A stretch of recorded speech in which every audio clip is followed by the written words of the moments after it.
Save किया था ना? मैं सिर्फ इसलिए गया था क्योंकि उसने मुझे कॉल किया, that's it. But listen तो. Save it for someone else. जिंदगी में सेव करना जरूरी है, मगर जब बात पैसों की हो, सिर्फ सेविंग से काम नहीं चलेगा। इक्विटी म्यूचुअल फंड्स में इन्वेस्ट कीजिए और अपने सेविंग्स को आगे बढ़ने का मौका दीजिए। Mutual fund investments are subject to market risks. Read all scheme-related documents carefully. This is the week of France in the Indian strategic debate. The French flavors, fragrances, they are all wafting in the air as Prime Minister Modi goes to Paris. France and India have frequent contact. French leaders, Indian leaders have exchanged visits regularly, and this is carried on irrespective of the governments, because France also has shifts from left to right, now center. Under Macron, India also similarly has shifts. Sometimes India has very weak coalitions as well, but the Indian-French relationship endures. Now, this is not something that's happened today. It's come in for a long time. There is a long and very stirring history to this. We'll talk about some of that, but let's first talk about the present, the future, and where does the relationship stand now as Prime Minister Modi goes as the guest of honor on Bastille Day, and the Indian contingent from 3 services, Army, Navy, Air Force, march on Champs-Élysées. Now, this is the time when France has emerged as one of India's most uncluttered strategic allies and backers. And I will give you some examples. India, and I take you back almost 25 years. In 1998, India tested the nuclear weapons. The first time in 1974 were not weapons, that was called a peaceful nuclear explosion. 1998, Pokhran. Around the same time that Pokhran was being conducted, a high-level French delegation was on its way to India. Now, at that point, immediately India was hit by sanctions, so much so that Australia, which is now a friend of India, strategic friend of India, Australia has always been a friend of India, but now a strategic friend and partner of India, partner in Quad. Even Australia threw out Indian students, Indian officer students in their military academies the moment India tested the nuclear weapons in Pokhran. That was Pokhran 2. So everybody, the whole Western world and the Western ecosystem, Australia is not exactly in the West, it's not the Western world, but the Western strategic ecosystem, yes, it's a member of. So all of them immediately blackballed India. The one country that did not do so was France. So French delegation did not cancel its visit, it carried on, it arrived, and in fact, France was the only major Western country that did not condemn India for its nuclear weaponization. In fact, the leaders of France even earlier had been giving speeches, particularly when they visited India, saying that isolation of India, the nuclear isolation of India was not serving anybody's purpose, and India deserved and needed a special dispensation. Now that's one. The other thing is August 5, 2019. Once again, a very important event. That is when Modi government, through Parliament of India, carried out changes in the constitutional status of Kashmir. Once again, there was a hush, particularly in the Western world. India had always had troubles at the UN Security Council. In the past, it was just the Soviet veto that bailed out India. All other countries were against India on the Kashmir issue. In this case, by this time, Russians were also a bit wavy, and the British, as usual, were playing their games. The games that the British played at that point, these have been documented by Syed Akbaruddin, who was our ambassador to the UN at that point, and whose job it was to counter some of that. At that point, the country that stood by India most firmly and steadfastly was France. Of course, by this time, there was a change in the global balance of power, also in India's position. So the Americans also were not so hostile to India. In fact, they were helpful to India. It's the Russians, on the other hand, under Chinese influence now, who were wavering, and the British were playing their usual games. The British have, since the partition, the British have had a very distinctly pro-Pakistan slant on Kashmir. That is something that Lal Bahadur Shastri had immediately responded to when he became Prime Minister. In fact, I heard that last week in a lecture that journalist, editor T.N. Nayanan delivered on Lal Bahadur Shastri as part of a series of lectures on former Prime Ministers of India that the new Prime Minister's Museum is hosting now. So that British, I won't say ambivalence, but a kind of positioning on Kashmir which is more friendly towards Pakistan and which somehow sees Kashmir as an unfinished business of partition. That again came to the fore in August, post-August 2019, and France there was to provide the new balance. So there was America, there was France, and the Russians and the British also in the end saw which way the wind was blowing. So once again, the French were very, very, very important. So many times the French it is who bailed India out when it came to the question of nuclear fuel for India's reactors. So India and France are a very solid relationship, and we've seen it in the last 10-20 years, particularly since India made this big strategic turn with Pokhran 2 tests, then with the change of status in Kashmir. In fact, if you want to see how important France has become for India, I am sharing two articles with you. One is by Dr. Aparna Pandey, who is a scholar at Washington-based Hudson Institute, who explains in this article how she thinks that France has now become India's most important friend. And also an article from my friend and former colleague C. Rajamohan, Dr. C. Rajamohan, where he explains how he thinks France has become the new Russia in India's foreign policy making. So France is very important. We know what's on the table right now militarily on this visit.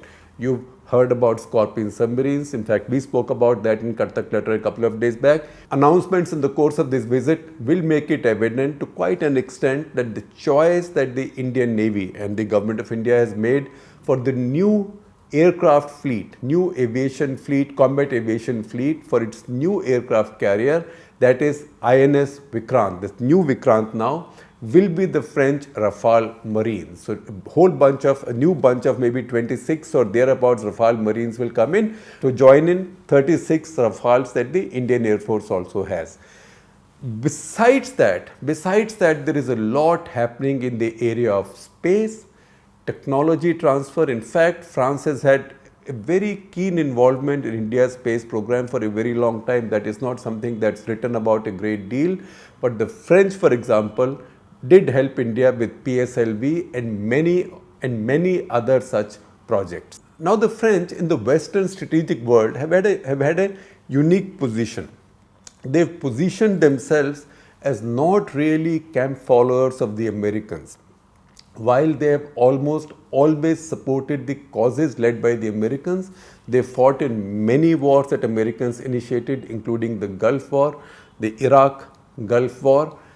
But at the same time, they've kept their own strategic autonomy, or at least they have kept a pretense of strategic autonomy. That's the reason they have not joined, or they have resisted many of the American-led sanctions in many areas. And you've also seen the statements that President Macron has been making in China, on Russia, for example. He's been charting a slightly different course. That is the French way of doing things. So even when anytime India had trouble, India was at odds with the Western powers, the French took a different position which suited India more.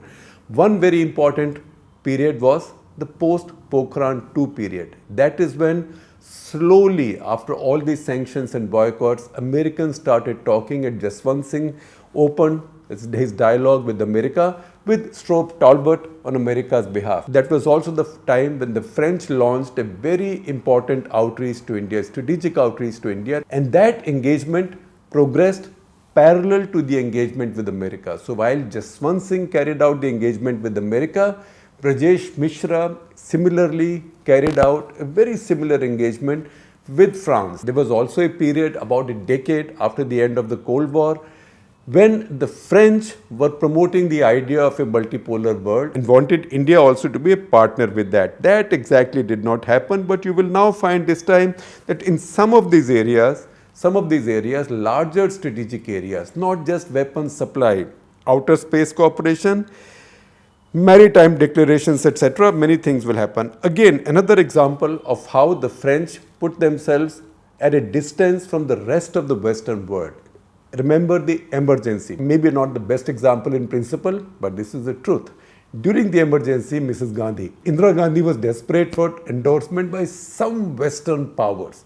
But all of the Western powers, all of the Western world had cut her off.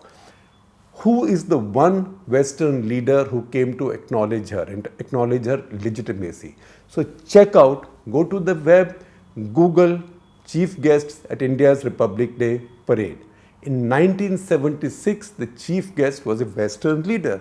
That Western leader was French, and that Western leader was Jacques Chirac. Jacques Chirac was then the Prime Minister of France. Once again, serendipity, 22 years later in 1998, as President in January 1998, Jacques Chirac was again the chief guest at Republic Day, a rare case of a Western leader being the chief guest on Republic Day twice, except this time he came as president. Last time, 22 years earlier, he was here as prime minister. As president now, he signed with India the strategic partnership agreement. That's when India and France became strategic partners. Now, another important factoid. This was January 1998. Vajpayee government was not yet in power. India had a doddering Gujarat government in power, which was on daily wages. Everybody knew that government will go very soon, and yet the French took the risk and they signed that strategic partnership agreement. This is also a tribute to the Indian system that from Gujarat to Manmohan Singh, now to Modi, the same progress movement in the same direction is continued. In fact, while Prime Minister Modi goes now to Paris as guest of honor on Bastille Day, in 2009, at the same parade, Dr. Manmohan Singh was the guest of honor, and similarly, a tri-service contingent had marched. In fact, as you would expect, one of the tunes they were playing were still Sare Jahan Se Acha Hindustan Hamara, although I also see some references to Kadam Kadam Badhaye Ja, Haste Luchai, which are the familiar themes of Indian military's marching bands.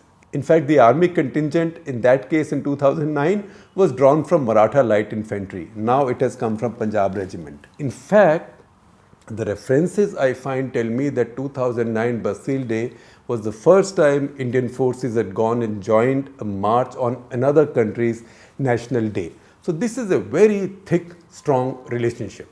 Many of the agreements, strategic, tactical, defense, military agreements that India has signed with the Americans, India has also signed with the French.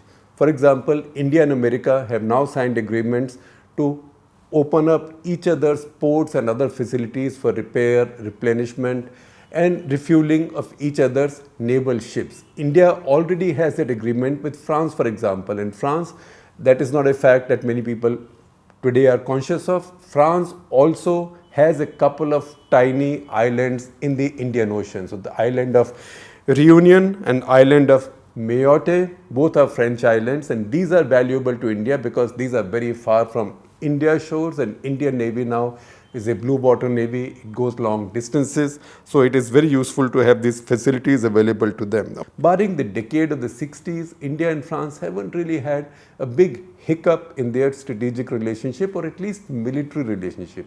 What happened in the 60s, I will tell you, but before that, we have to also understand what happened in the 50s. How deep is the French-Indian military relationship?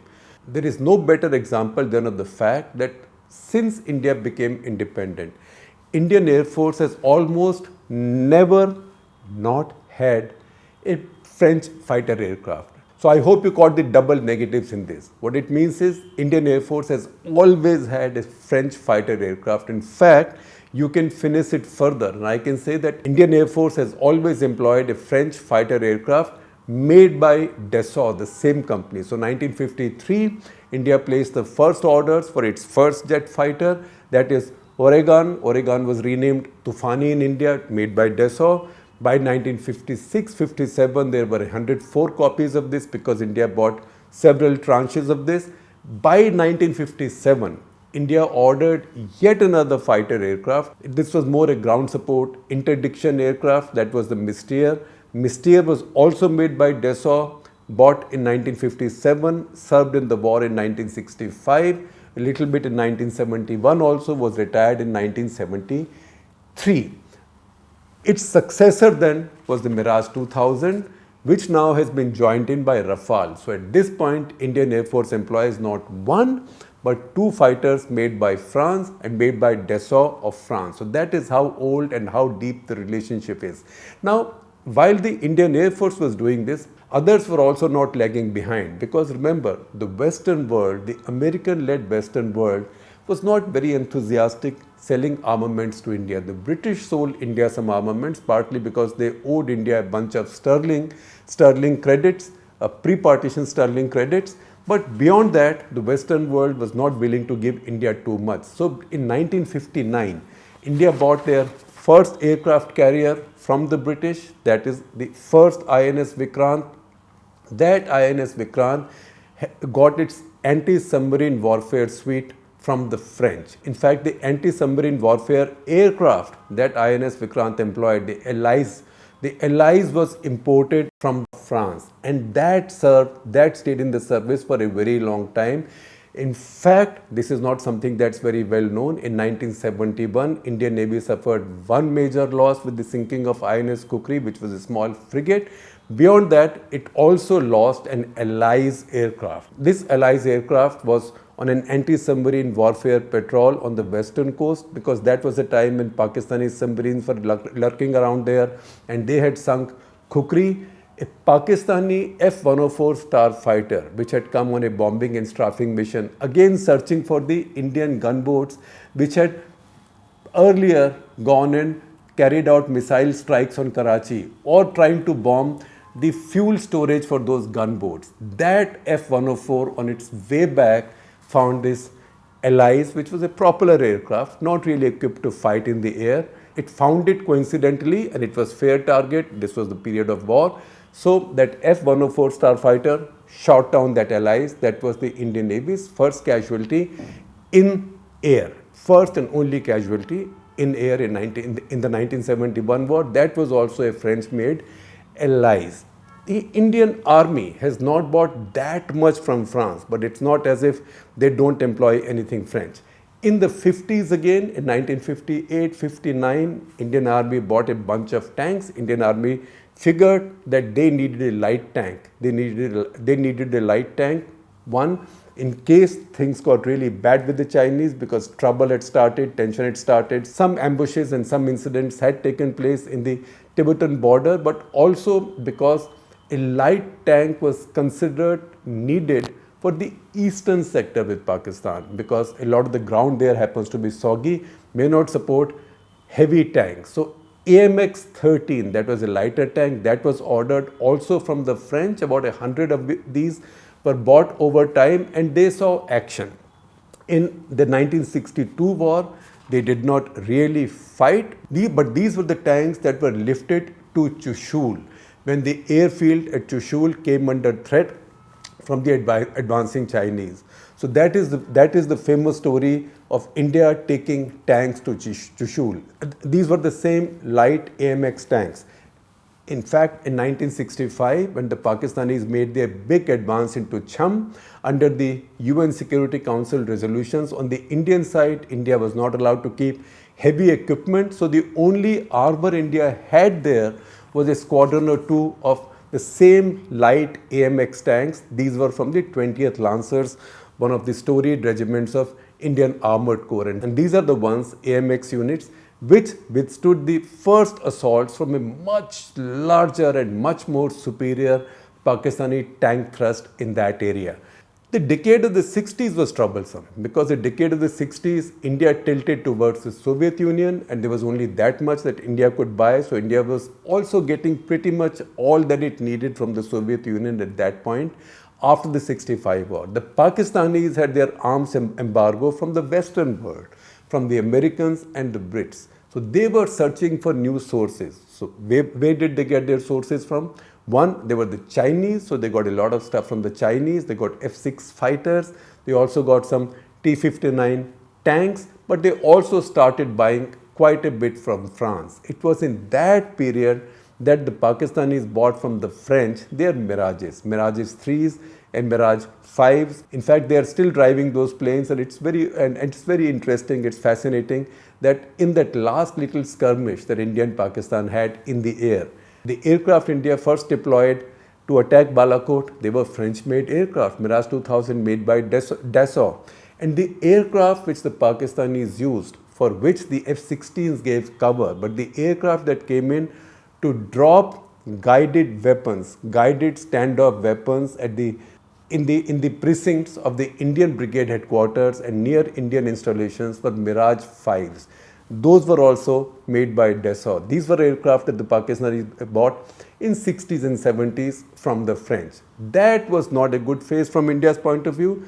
The French also sold Pakistan a bunch of submarines, the Daphnes, the Augustas. But as in the course of time, India-France strategic partnership strengthened and it moved way beyond just being a military buyer-seller relationship. The French stopped selling to Pakistan, and that is the situation right now. At this point, while Mr. Modi is in France, there will be talks about another engine design, a jet engine design that may go into India's AMCA or may compete with the American GE F-1404 as a likely candidate for India's AMCA. That is one possibility. Also, almost all of India's helicopter engines, Dhruv, Rudra, Prachand series, these carry engines that HAL is making in collaboration with the French company Safran, and it is likely that this partnership will be expanded going ahead. And remember, the helicopter that Indian Navy Air Force have all used since 1962, the Alouette 2, 3, Chetak, these are also French helicopters. More than 600 of these were made in India by HAL or assembled in India under license from the French. Indian Army, I told you earlier, hasn't bought that much from the French, but they bought those tanks, AMX tanks. But lately, for the past 50 years, they've been buying the Milan missiles, Milan anti-tank guided missiles from the French. Right now, that missile is into its 5th iteration. In fact, the latest edition of that missile, currently Bharat Dynamics Limited, which is a public sector company, that's building, that's delivering from the last order of 5,000 copies of the same missile from the Indian Army. So that still forms the bulwark of the anti-tank guided missile force of the Indian Army. So the French connection is very strong tactically and militarily. It is just that now it is moving into a strategic partnership.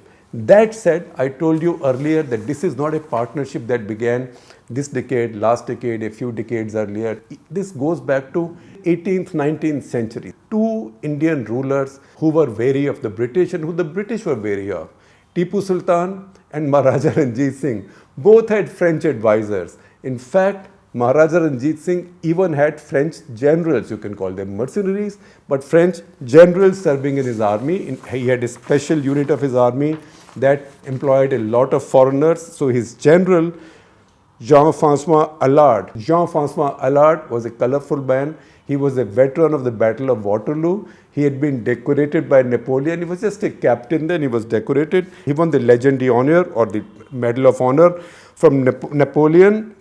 Then found his way into India, started serving in Maharaja Ranjit Singh's army, fell in love with a princess from what would today be Himachal Pradesh, right? It was a famous love story. Maharaja liked him so much that he elevated him to a general.